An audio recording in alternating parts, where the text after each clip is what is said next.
All right, welcome back, guys. We are here for the slight interim between games 1 and 2 of the 2019 Old School Magic the Gathering World Championship at Magic Fest Vegas.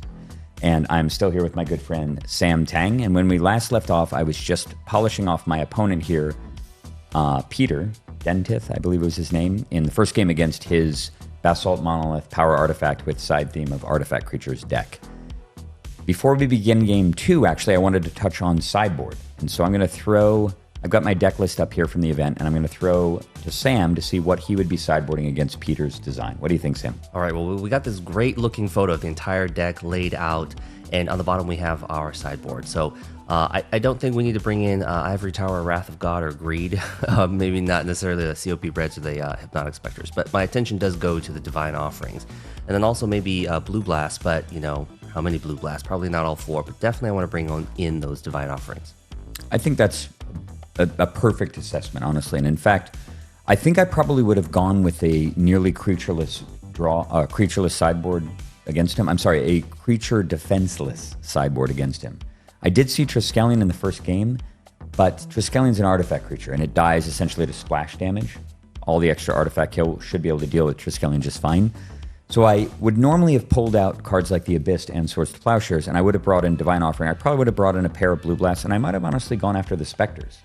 Because if he's trying to set up a combo, and his deck has a lot of black in it. And he's just discarding cards. Yeah, we saw both Underground Sea and City of Wrath, so it's very likely I can cast a Hypnotic Spectre quickly against him. I didn't see any Strip Mines either, so he might not even be playing Strip Mines, because it's so critical for him to get up to blue, or at least no more than maybe a couple of them. So in that case, I might be able to play a Spectre on turn 2. Forget about the combo, man. You're just going to die to a Hypnotic Spectre. And short of him getting a Triskelion quickly, he probably doesn't have any way to kill it either. He certainly doesn't have creature killing against me, against a creatureless deck that didn't represent any creatures in game 1. But one thing happened. One thing happened because Peter's honestly such a cool guy. And he's just, you know, he's having fun. He's in the top 8. He's probably not really thinking about this. As soon as we began to sideboard for game 2, I watched him reach over to his sideboard, pick it up, and immediately pull 4 cards out and stuff them into his deck. Without even a thought. Before he even began to think about what to put in, he grabbed 4 cards and put them into his deck. Now I'll ask you, Sam Tang, if you were playing against your opponent, you saw him do that, what would you assume he was putting in? Well, I don't know the exact deck list, but so to answer the question is, I don't know. But if you do know the deck list and you know he has a 4 of something, and he did bring in 4, it was like pretty obvious. So I don't know, maybe did he bring in 4 creatures, or what did he do? That's a good read. It was a tell to me. As soon as he grabbed 4 cards out of his sideboard in a clump of 4, I was certain I knew exactly what they were. I was certain that they were probably Urnam Djinns. A playset. A playset of Urnams that he just brings in as his quote-unquote transformational sideboard. And he probably pulls out cards like Triskelion and replaces them with more robust creatures that can't be disenchanted. Which means that when I go, oh, cool, he's got no non-artifact creatures, and I pull out 2 Abyss, and I pull out 3 or 4 Swords to Plowshares. He didn't even see factories in that first game either. And then he goes, aha, turn 1 Lotus Urnam. What do you do now, Ryan? Yeah. Well, I kind of realized that's really the only way he can probably beat me. So I leave a lot of my creature defense in. I believe I removed 1 Abyss, and I think I removed Balance, which is very unlikely to be good against a deck that has as many artifacts as his deck has. And I just brought in 2 Divine Offering, and I just called it a day. And what's great about a transformational sideboard is that you are able to throw your opponent a curveball if they take the bait. Right, exactly. Exactly, if they take the bait. And it's funny, you get in this sort of like weird metagame involving the sideboard. Like you put 4 cards in vociferously, right? Gem in there, and then you go, I'm going to look around a little bit, and you take them out. And meanwhile, your opponent goes, oh, he just put 4 cards in a stack, and that's clearly transformation. Leave all the removal in, right? Yeah. And then he doesn't have any targets. And look, I play a lot of Modern Jund back in my day, and so, you know, Jund is like a 48% win rate against every single deck, which is a little unfortunate because I love Jund, and Jund just isn't strong enough sometimes. Nope. And so when you sideboard, you know, and that, you know, I like to hem and haw. I like to hem and haw and put on a show and feel like real pressed. And then put a bunch of things in and take a bunch of things out, and they go, wow, Sam's just struggling here. When really I didn't even change my deck very much at all. Yeah, and I exactly. just crushed them game 2. Right, exactly. But you just make them think a lot. Exactly. So I believe that's what I sideboarded. Simply 2 Divine Offerings, and I pulled 1 Abyss and a Balance. And I left all 4 Plowshares in. The reason why I left Plowshares in is that I got to assume as an artifact deck, he's got to be playing Factories. Mm-hmm. You know what I mean? There's no way he doesn't have at least Mishra's Factory.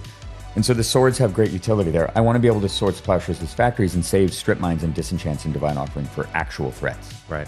And there's really nothing better. I mean, Blue Blast is okay, but Fireball's not scary except for the combo. Exactly. So I just need to stop the combo, and I don't need Blue Blast. Right. Maybe he brings in Red Blast against me, but honestly, who cares? Exactly. And you have so much counter magic already that you can just counter magic the Fireball. You don't really need a specialized card for a specialized card for it that's more narrow. And honestly, he's just going to die to Jam Day Tome, probably. So I don't really need to worry about him countering blue card drawing spells. So it's just, we're not going to be fighting stack battles. It's just going to be about who gets more mana and whether or not I can stop the combo. Right. So without further ado, let's jump to game 2 and see what happens. Peter will certainly be on the play. And unfortunately, you can see Peter fanning out his hand here. He has double mulligan to start game 2 after he's already down a game. That's unfortunate. Against the worst matchup for his deck. The deck is easily the strongest deck in the whole format against what Peter is playing. And Peter looks like he's got Underground Sea and Volcanic Island. He only has 2 lands. He has a Daralor. Oh. Which is kind of like a black Urnom, let's get real. It's got 1 less toughness, but for all intents and purposes against me, except for like weird factory shenanigans, a Daralor is exactly like an Urnom. Yeah. And I think he's probably just running Daralor because he probably has more black sources than green sources in the deck. And then he's got Brain Geyser, which would be awesome if he had more than 2 mana. And he's got Sylvan Library, which he can't cast. Oh, no. But this hand is better than probably going down to 4. And we were playing with the London Mulligan rule in this event, which, by the way, is extremely, extremely abusable in old school. Because the power of Ancestral Recall and the fact that Ancestral Recall allows you to draw into Regrowth and recall itself much more often means that it has a compounding effect. And if you get to mulligan and look at 7 and then 7, it's 21 cards where you can draw Ancestral Recall. Right. That's extremely, extremely powerful towards the person who's abusing and leveraging the mulligan.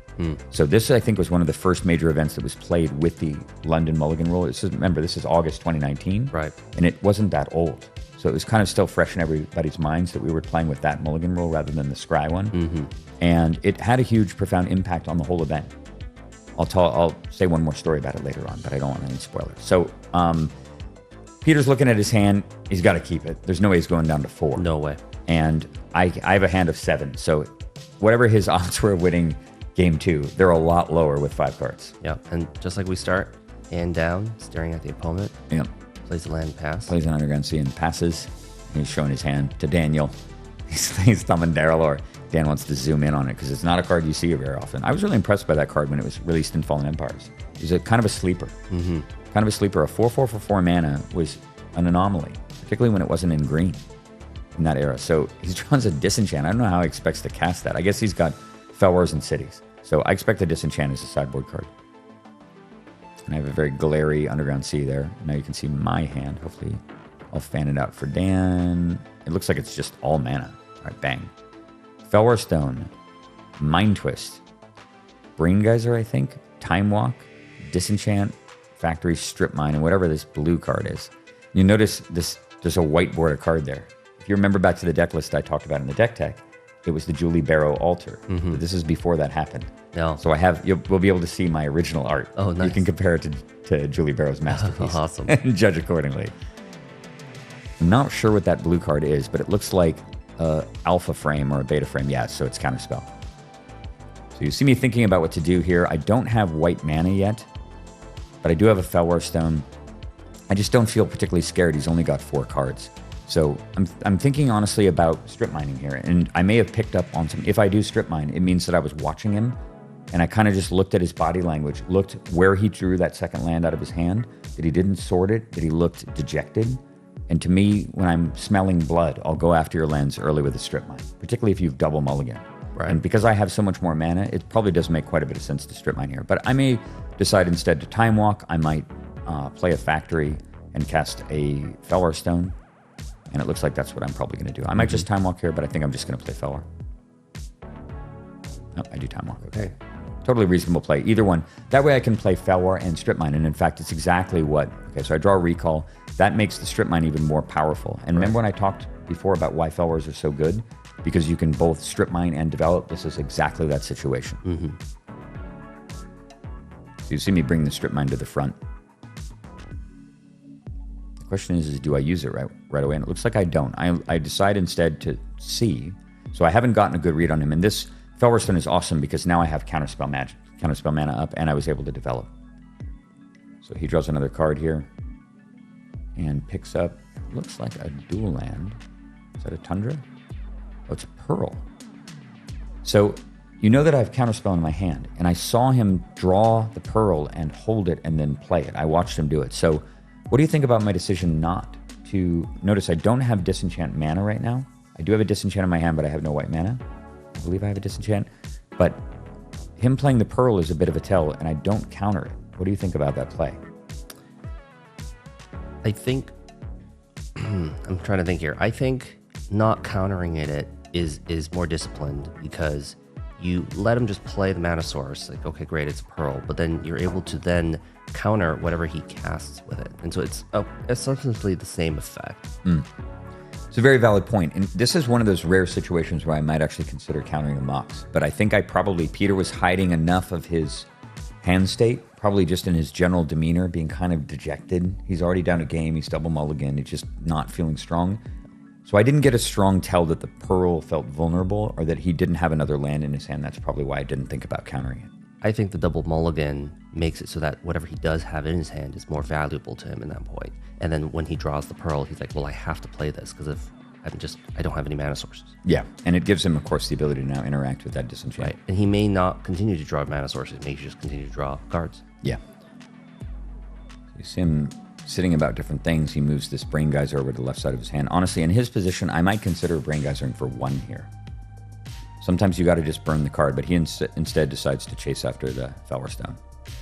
And because the Fellwar Stone is my only second source of blue, this is another thing. If you're in this situation, follow Brian Weissman's principle of when or not to counterspell. One of my cardinal rules for the most part is never have more counterspells in your hand than you can cast with all of your available mana untapped. Which means if you've got 2 counterspells in hand and you've got only 3 blue mana sources and someone casts something relatively innocuous, if it's totally useless, like you don't care at all, then fine, let it go. But if it's something that impacts your board or your hand adversely or helps them, burn one of the counters, even though it's not optimum, because you might not get a 4th mana source for a long time. And that second counterspell in your hand might be dead for turn after turn after turn after turn, rather than advancing your board position or holding some sort of parity state. So I'm applying that measure right now because my second source of blue is that Fellwar Stone. I don't have another blue mana source in my hand, which means that if he kills the Fellwar, how many counterspells can I cast? 0. Right. So having a counterspell I can't cast violates the rule. Right. And that's why I'm countering here. Exactly. It doesn't feel great, right? Right. I'd love to just have another blue mana source, but that's the way the game is. Plus, it makes my strip mine a lot more powerful. And keeping 4 mana up is extremely important too because I can play a tome off of it. And I have 3 mana still, even if I choose to strip mine. And I noticed, of course, that he did not play any more mana this turn. Ah, there it is. There it is. Hopefully Dan zooms in on the card. The OG. Okay, I got to back up so we can look at it. Skull and Crossbones. There it is, yeah. Mind Twist. Boom. So there, you can see the art right there. It's pretty cool, actually. I drew it with I think I had a mechanical pencil, and then I inked in the black part of it. And then I kind of did some details on Skull and Crossbones. Her proportions, it's very beady-eyed. It's toothy. Yeah, but look, exactly. You're not an artist, and it's still a way better Skull and Crossbones than I could have ever done. I appreciate it. Thank you. And it definitely is. It's killed some people over the years. So I twist away 3 of his cards, and I get Darrellor, Sylvan, and Brain Geyser, leaving him basically defenseless. Yeah. So I go for the Mind Twist. That's another reason, of course, to stop the disenchant on the Fellwar, because it's guaranteed that I'm going to be able to Mind Twist for the rest of his hand. Right. And at this point, Darrellor here, the opposite of a unicorn. Yeah, we're learning that's a very, very ugly piece of art. Good job, Anson. So it takes him down to 1 card in hand, or 0 cards in. No, I guess that was the last card in his hand. Yeah, so he drew and just passed the turn. I didn't even see what he drew. So it looks like I hit a second factory here. And now at this point, he's missed 2 land drops in a row. I'm going to kill a land. So the question is, which one do you kill, Sam? Now that I see the Darrellor, I'm going to go for the Underground. Yeah, I agree with you completely. That's exactly what I do. He has no green sources for Urnumjin anyway. Volcanic's a little good because it gives him the ability to Red Blast. It also gives him the ability to Wheel, which I assume he has. But Underground Sea is Demonic Tutor. It's Mind Twist, and he might have 3 more Darrellors. And I currently have no way to cast his Swords to Plowshares. Oh, interesting. So I go off the Volcanic. I stand corrected. Goes the other way. He decides to float. Yeah, he decides to float mana, which is a little weird. We're playing in a mana burn format, so this doesn't really accomplish anything since I can just attack. But perhaps he thinks that if I go to the attack step, and I activate a Mishra's Factory before I attack, he could represent a lightning bolt or something, perhaps. And maybe he just realizes that the mana isn't consequential. But in a combo deck like his, would he put a lightning bolt? Very unlikely. Yeah, so that's why I'm very like... And I'd be very unlikely to attack with factories anyway. But still, it's sort of, again, it's inconsequential. It might make me think a little bit. So it's not totally insane. Right, of course. All right, so with that done, I think I'm probably just going to play another Felwar here. I've got that recall. I'm certainly thinking about doing something with that.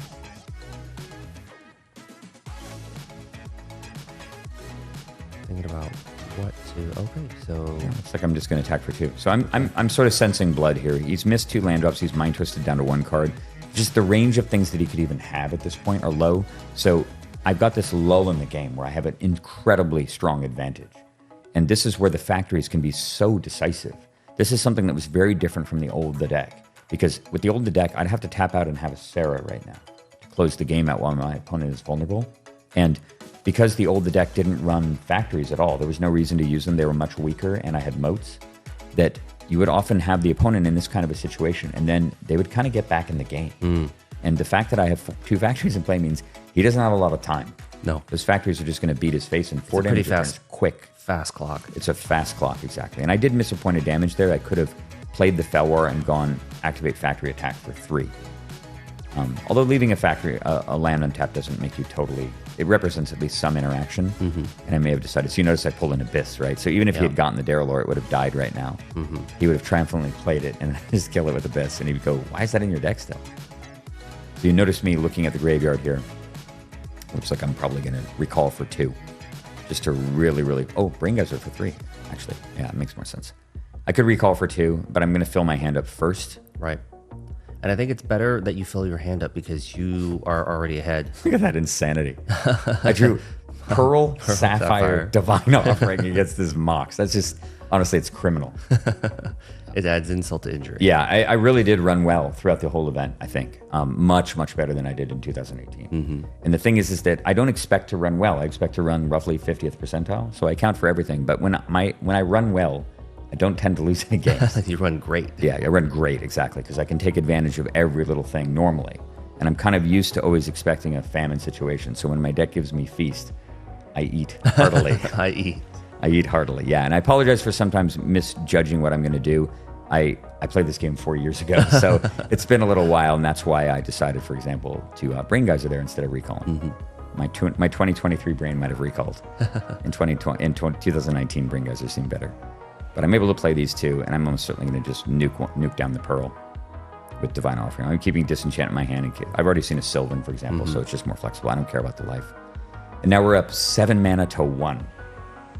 Poor Peter cannot be feeling strong. At least he hits a tropical island. We got tap, draw. A Ruby. And I could very easily now just go and throw a bunch of junk away. Throw away the Ruby and the Abyss to go get something insane like a Strip Mine and a Braingeyser, or Strip Mine and a Counterspell. What would you get, actually, if you were to recall? So I've got Braingeyser, Time Walk, Strip Mine, Counterspell, and a Disenchant or Divine Offering as the relevant cards. What do you think I should trade the Ruby and the Abyss for? Me, personally, I would go for the Strip Mine, the Counterspell. I almost feel like that's like redundant on 2 land. You grab the Strip Mine, you strip it away, and then you're holding a Counterspell against a player who can't cast spells. I think that is perfect. That is a perfect read, and I think I agree with you, and I believe that the 2019 version of me does exactly that. But we'll see. Crazier things have happened. Yeah, the beautiful thing is I got 5 mana, so I can make that play, Strip Mine, and I still have the Counterspell, too. Right. So it completely crushes any way that he can really get back into this game. He loses half his mana, and now I have a Counterspell in my hand, and I still have 2 blue mana available. So here comes Recall, and I'm naming 2 cards. You notice me naming these 2. I have to declare the targets. He says, what are you targeting? Because you do have to declare the targets, although there is a mechanical change now between Recall in 1994 versus now. you no longer have to pitch the cards as part of the effect, and you used to. Part of casting Recall used to be discard twice and then name the Additional targets. cost, like it's a part of the cost. Exactly. And now it is not that. So if they counter the Recall, you only lose the Recall. So it's way stronger. Right. And take a look at this. Look what Peter has drawn. Mana Drain. Mana Drain. And I'm thinking, oh shit, what just happened? Wait a minute, I was completely crushing him. And he just Mana Drained a 5-mana spell. And I don't have a Strip Mine and a counter spell now. I've got a bunch of useless shit. And even though he only has 2 land, he's about to go up to 7 mana. What if that's Brain Geyser in his hand? Right. I could still lose. Yep. Yeah, it's amazing how fast the game of Old School can shift based on, you notice I play the Ruby there. I'm playing the Ruby because I'm kind of expecting worst case scenario, Wheel or Time Twister. Right. So I might as well get another permanent to play, even though I would never play the Ruby. And true to form, he doesn't draw the best card ever, but he does draw an Urnam, one of the cards that I expected. So he's got 5 mana here. And he's thinking about what to do. And you notice I'm eyeing him like a hawk at this point. Like, I'm staring at him. on? Yep. See that? Yep. I'm looking right at him thinking, what did he draw? Yep. What did he draw? Peter leans over, checks out the Yeah, he's got 5 mana. board state. Thinking about what to do with it. But it's pretty much a no-brainer. He's going to play an Urnam Jin and take 2 points of mana burn. We got a foreign language Urnam Jin. Yeah, I think it's there. Japanese. Either Japanese or Chinese, or It definitely looks like Yeah. katakana at the top. okay. So he plays Urnam Jin, which is awesome, but guess what I still have in my hand because the Recall didn't resolve? Abyss. That's right. So Urnam's not going to get much traction in this game, and it'll be hilarious when Peter probably watches me play it. Yeah, He's holding it up, and I think he's like... He's like, it's a foreign language. Yeah, I think, sorry, he's mentioning the fact that it's transformational. Peter is such a cool guy. Just a great sport. Unfortunately, we can't see what I'm doing because Dan's chatting with him. Okay. And you notice I play the Abyss. That's what's happening. Yep, that's what's happening. And I tap both factories to do it, even though I could run in for damage at this point. I don't really care. Because he's down to 0 cards in hand. It's sort of not even really that threatening. And I drew a Strip Mine too. So I'm going to bury the Tropical Island and disenchant the Lotus. I mean, it's just, he's so hopeless at this point. Yep. 1 mana, checks the Abyss and goes, wow, that's surprising in game 2. And I empathize that whenever Abyss is cast against me, the first thing I have to do is let me look at that card one more time. Yeah. Make sure that's exactly what's happening.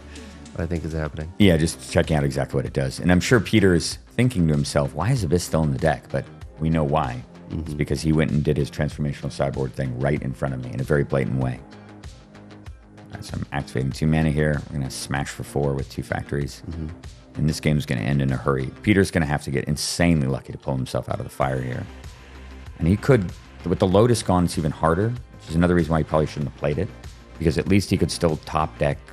He could still top deck a balance with 1 land in play. Or he could top deck Twister or Wheel, right? The way he gets back into the game. I'm sending in factories, hitting him for 5. And I think you're pumping one of them. Yep. Yeah. 3 factories in play. You just feel so hopeless. They're so abusive. Okay. And I'm just going to play my hand onto the table here since he's at the point where he's not going to wait to do anything. So why should I even bluff a counterspell? Right. The only way he really can get back into the game is Wheel or Twister, so I might as well just put the Soul Ring out anyway. All right, we're gambling here, and he does draw a Chaos Orb. You can see me greedily examining his board. He plays the Chaos Orb. Yep. I don't have a disenchant for it, so at least it's going to activate. Yep.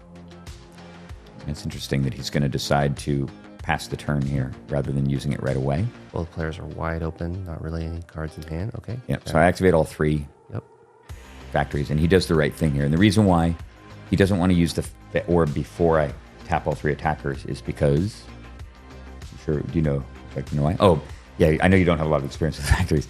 If he uses the orb in advance, although he doesn't declare a target with it, assuming a lot of people would point at a target, before the factory dies, I could tap it to give one of the other ones +1/+1, so he did take an extra point of damage. That's right. By waiting for me to declare all 3 2/2s as attackers, then he can mitigate 2 instead of 1. They've already tapped, they can't activate. Exactly. So all 3 are coming in fairly inconsequential. You see Peter activate his Mox Jet. Okay. I'm going to take something with me on the way out. Great. Hopefully he actually manages to kill one. And I don't remember if he successfully kills one. All right, let's go, Peter. Okay, let's check out. Everyone always has their own Technique. Yeah, this is actually the right way. Yeah. This is what I described, although you notice see how the orb is completely parallel to the ground? That is incorrect. You want to lift the orb slightly about 15 degrees upward. Yep. So that the edge closer to the camera is pointed 15 degrees You're trying to get up. it to turn. Right. So it starts to turn on that edge, and then you flick it with your finger, and it rotates once and falls. So we'll see if he does it. Oh, no. Look at that. So he held it flat, and he had to create the rotation with his hand rather than letting gravity do it. Oh, he pulled his arm back a little Yeah, bit too and your much. arm moving is not a consistent motion. I posted a lot of disc golf videos on my channel recently. I talk a lot about biomechanics. And your arm is imprecise. You know what's not imprecise? Gravity. 9.8 meters per second. It never wavers.